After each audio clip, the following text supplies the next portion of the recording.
বরিশালে হাতুড়ি পিটায় কৃষককে হত্যা, গ্রেফতার ৫। কুয়াকাটায় দোকানে হামলা ভাঙচুর, স্বেচ্ছাসেবক দলের নেতা গ্রেফতার।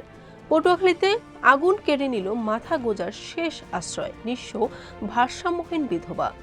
বাকেরগঞ্জের সঞ্চয় ও ঋণ দান সমিতির আড়ালে সুদের রমরমা ব্যবসা। উজিরপুরে আওয়ামী লীগ কার্যালয়ে জাতীয় পতাকা উত্তোলন। গণভোটের কোনো আইনগত ভিত্তি নেই, মেজর হাফিজ। লাগামহীন বরিশালের বাজার, হিমশিম খাচ্ছেন নিম্ন মধ্যবিত্তরা। রোজায় মুরগির দাম বাড়ল কেজিতে 20 থেকে 100 টাকা। আসসালামু আলাইকুম, বরিশাল.নিউজ থেকে রাত ৯টার শীর্ষ সংবাদ, আমি ফারহানা করিম তুলি। এতক্ষণ শুনলেন সংবাদ শিরোনাম, এখন বিস্তারিত।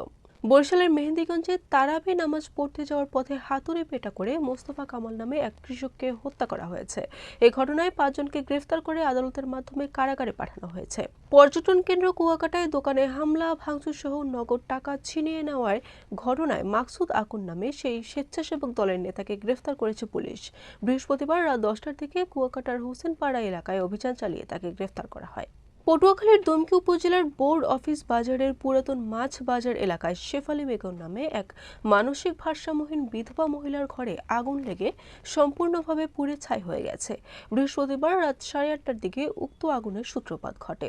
বাকেরগঞ্জে বিভিন্ন নামে বেনামে গঠন করা হয় সঞ্চয় ও ঋণদান সমিতির আড়ালে চলছে সুদের রমরমা ব্যবসা। এসব সমিতি থেকে সুদের টাকা নিয়ে আসল টাকার বিপরীতে সুদের টাকা দিতে অনেকেই নিঃস্ব হওয়ার পথে। দীর্ঘ প্রায় 18 মাস পর বরিশালের উজিরপুর উপজেলার রাজনৈতিক কার্যক্রম নিষিদ্ধ আওয়ামী লীগের প্রধান কার্যালয়ে জাতীয় পতাকা উত্তোলন করা হয়েছে।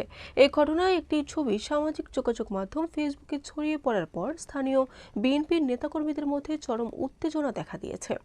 গণভোটের কোনো আইনগত ভিত্তি নেই বলে মন্তব্য করেছেন বিএনপির স্থায়ী কমিটির সদস্য অবসরপ্রাপ্ত মেজর হাফিজ উদ্দিন আহমেদ। তিনি বলেছেন, এই প্রক্রিয়াটি ঢাকার একটি বিশেষ এলিট গোষ্ঠী সাধারণ মানুষের উপর চাপিয়ে দিয়েছে। পবিত্র রমজান মাসের শুরুতেই বরিশালের বাজারে নিত্য প্রয়োজনীয় পণ্যের চাহিদা বেড়ে গেছে। একই সঙ্গে বেড়েছে রমজান কেন্দ্রিক সব পণ্যের দাম। বিশেষ করে খেজুর, ফল ও ইফতার সামগ্রীর অস্বাভাবিক মূল্যবৃদ্ধির অভিযোগ করেছেন সাধারণ ক্রেতারা। রোজার প্রথম দিনেই বাজারে মুরগির মাংসের দাম বেড়েছে। জাত ভেদে দাম বৃদ্ধি পেয়েছে কেজিতে 20 থেকে 100 টাকা পর্যন্ত। বৃহস্পতিবার বাজার ঘুরে ক্রেতা বিক্রেতাদের সঙ্গে কথা বলে এমন তথ্য জানা গেছে। বরিশাল।